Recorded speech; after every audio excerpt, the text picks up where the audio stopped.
The Hamilton Tiger Cats all-time leading tackler and the heart and soul of the Tiger Cats for over a decade, Simone Lawrence. This is a big day. You have an announcement. I'm going to let you tell us what that is.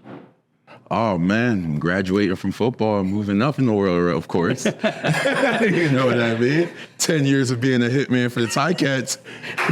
Rewarded. Let the body heal. Let's go, right? Get to wake up and see what it feels like to be a regular human being, you know? I'm excited. Welcome to the club. So you're calling it a graduation, and some would say retirement. Why are you saying graduation? It doesn't stop, you know, like the lucky folks that get to retire, like when they're done playing, they're done. They get to go hang out and chill. Like when people retire from UPS, you know, they're not going to, you know, keep going up, just going up. Well, looking back to last year, you were the Tiger Cats' most outstanding defensive player. You were top 10 in the league in tackles. I know there's probably some fans out there thinking, Simone, why aren't you coming back?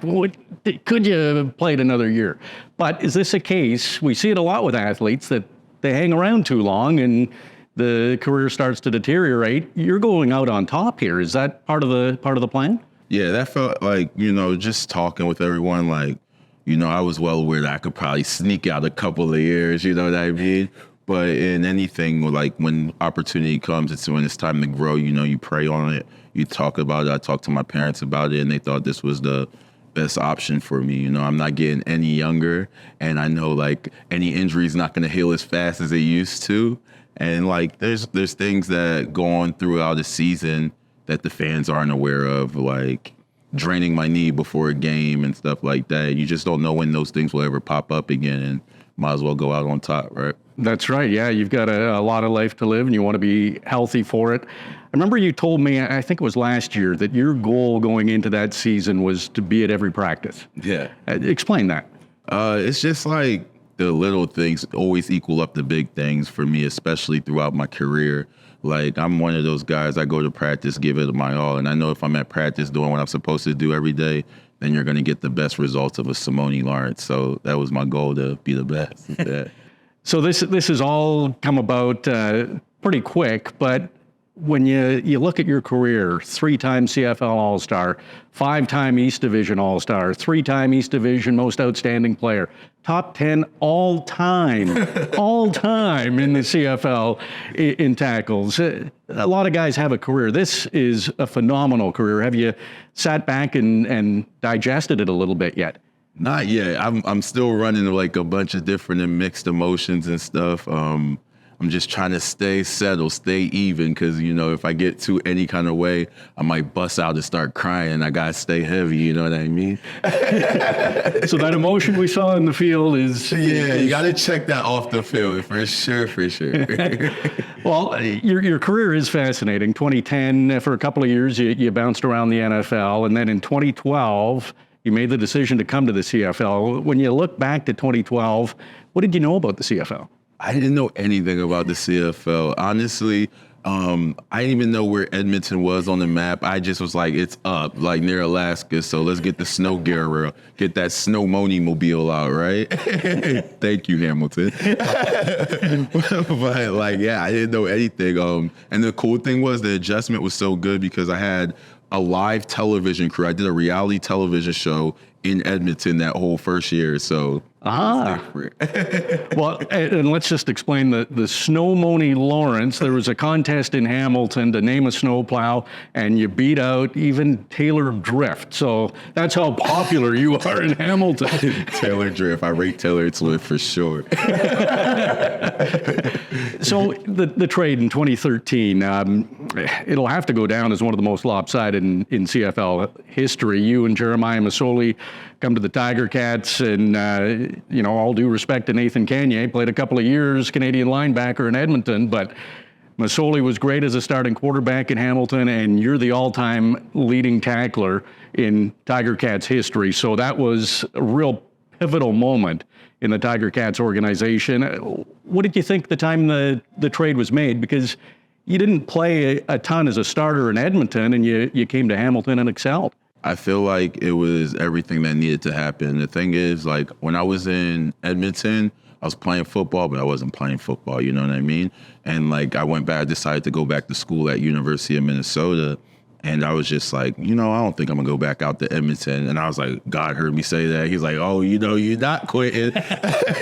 So I guess that's why I got traded to Hamilton. I was closer to my family. It was more a young, up-tempo team, type my vibe. And it was fun. It was the best thing that happened to me, for sure. The city of Hamilton.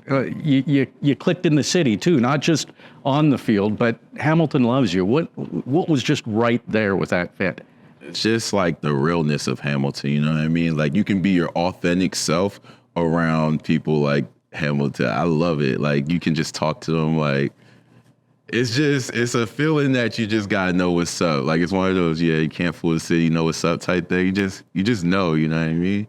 So yeah. Well, Hamilton has your back all the time, but did you find when you'd go to other cities that you weren't as well liked, but you seem to embrace that? Did you like that role when you'd be a visitor? Yeah, for sure. Like everybody loves that. You know what I mean? Like I play for Hamilton. That's my squad. That's who I rep. So like we go to Saskatchewan. Funny story. Was in Saskatchewan this year, and there was this fan just heckling me the whole game. Oh, you suck, somebody. And you guys know what we did to Saskatchewan, right? So I come over to the sideline. By the end of the game, the fan just took his hat off and he did this. Saskatchewan fan. I was like, no way. I was like, thank you, sir. And he was just like, I was like, all right, respect it now. Yeah. Yeah, like clips. When you look back, Simone, there's so many great games, great years. The 17 tackles in 2019 in Winnipeg, that was a record. What stands out to you when you look at your career? Probably, what year was that when we went to Toronto in the Dome? Courtney, what year was it when we were in Toronto in the Dome? 13. All right, so that was such an exciting year because it was like we're all young kids on my block. I'm this new kid, just starting wheel linebacker now, and we go to Toronto. And then I'm like, yo, everybody, let's go to the middle of the field. So we go to the middle of the field and we do the body bag chant at Toronto in the Dome. Ended up winning that game. That was such a vibe. Yeah, that was a vibe for sure. So the accolades are there. Have you thought about what number 21 and Simone Lawrence is going to look like in the Wall of Honor at Tim Hortons Field?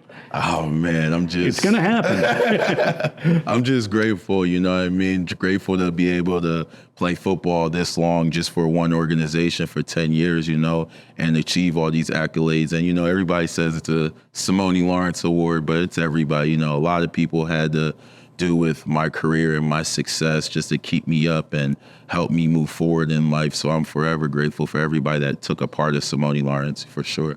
So close to a Grey Cup so many times. Is that a bit of a void for you? I mean, it hurt, you know what I'm saying? Because we played a winning game, you know what I mean? I've been to 4 of the Grey Cups, lost all 4. It's just part of the game. Going out like Charles Barkley, he's not doing bad.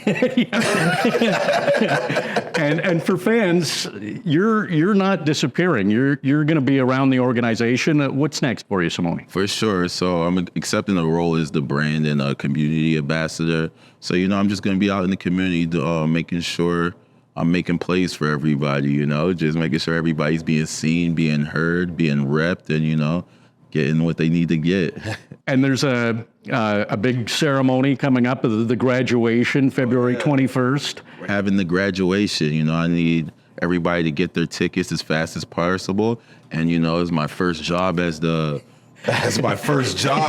community ambassador. It's going to be successful. We're gonna raise some money for Food for Kids. Why not? You know what I mean? All proceeds go to Food for Kids. So we're just gonna keep putting the money in the people who need it. Especially like Food for Kids. One of my favorite organizations. So just keep putting the money in the right places. Absolutely. And the number 21 is easy to remember, February 21st, and a $21 donation. I don't know who came up with that idea. That was genius. Well, Simone, just an amazing career. You're going to be around the team as brand and community ambassador, and staying in shape just in case. I'm going to stay in shape just because I need it for sure. But, There's always a price for sure. Yeah.